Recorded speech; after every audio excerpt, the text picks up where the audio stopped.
At first, they did find it quite difficult to come to terms with, but then again, so did I.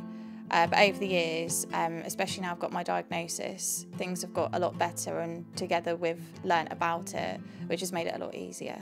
Even though they were very reluctant at first, now they're trying to understand and they've been fighting for me ever since. My dad found it hard to take because it was happening in his house right under his nose, and he didn't even realise that I'd been hurting myself all this time. We don't talk about it much, but me and my mum do.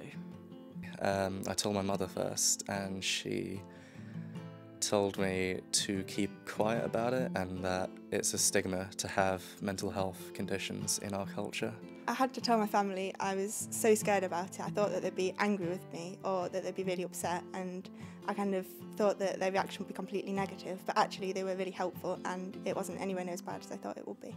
It's taken years for my friends to understand my mental health problems and what I've been through, and even now it's sometimes difficult to start or have that conversation when I need to. Initially there was shock, and on some of their faces anger because I'd kept this bottled up for so long.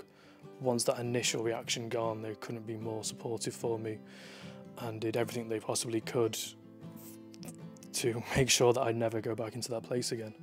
When I told my friends, at first they all said they'd be supportive and do what they could, but as it got worse, a few of them said it was too much for them to handle and they left. But I'm thankful for the people that I still do have. They didn't know exactly how to deal with it, but they tried their best. A lot of my friends, not something that bothers them. I do have certain friends which I know I can talk to if I need to, but it's not really something what changes my friendship with my friends.